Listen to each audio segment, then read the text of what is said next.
In a land where the sun once rose without fail, there came a day when morning never arrived. At first, the people laughed. They said it was nothing more than a stubborn cloud, a trick of the sky that would soon pass. Children played in the dim light, chasing shadows as if it were a game. Traders opened their stalls, though their voices carried a hint of unease.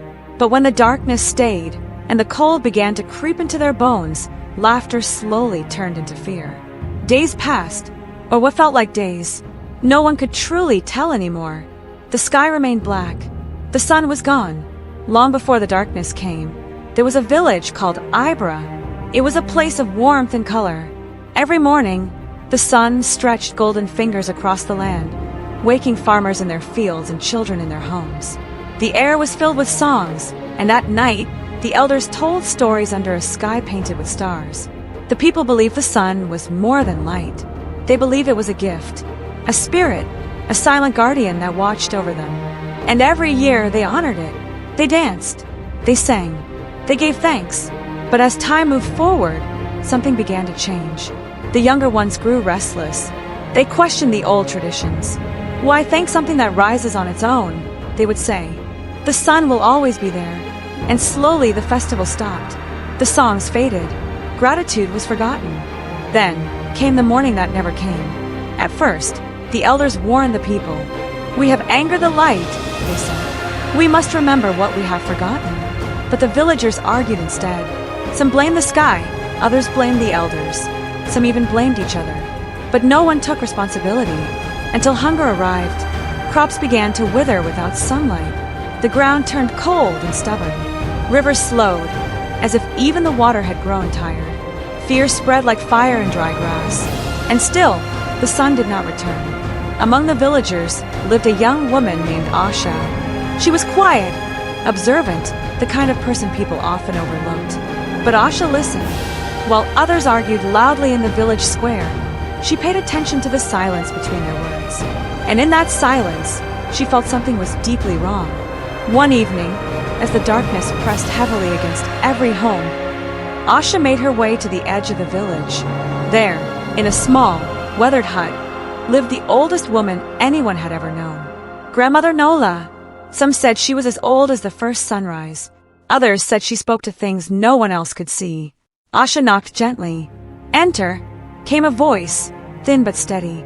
Inside, the air felt different. Still, almost watchful. Asha spoke carefully.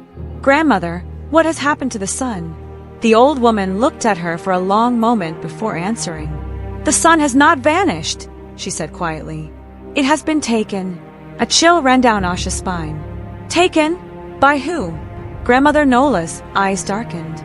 By the keeper of shadows, a spirit that grows stronger when gratitude fades. The room fell silent. Asha's heart pounded. Can it be brought back? The old woman nodded slowly. Yes, but not by many. Asha swallowed. Then by who? Grandmother Nola leaned forward, her voice barely above a whisper. By one who still remembers the value of light. The next morning, though there was no sun to mark it, Asha stood before the village. She told them what she had learned. Some laughed at her. Others shook their heads. You want to chase shadows, one man said. While we starve. No one can fight a spirit, another added. Fear had already defeated them, so no one volunteered. No one except Asha. She left the village with nothing but a small lantern and a fading flame inside it. As she stepped beyond the last hut, the darkness seemed to grow thicker, as if it had been waiting. The path ahead twisted into uncertainty, but she did not turn back. Her journey first led her into the forest of echoes. It was a place where sound did not behave as it should. Every step she took was followed by whispers. At first, they were faint. Then they grew louder. They sounded like voices she knew.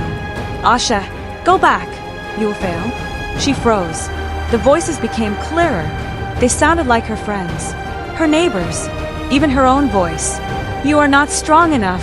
You are alone.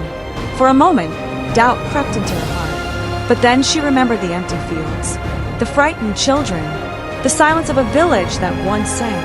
And she kept walking. The voices screamed behind her, but they could not stop her. Beyond the forest, she came to the river of reflections. Its surface shimmered strangely, glowing faintly in the endless night. When Asha looked into the water, she gasped. She did not see her own face. She saw a different life, a life where she never left the village, where she stayed safe and did nothing. In that vision, the village slowly faded into ruin, and she was still there, watching, helpless.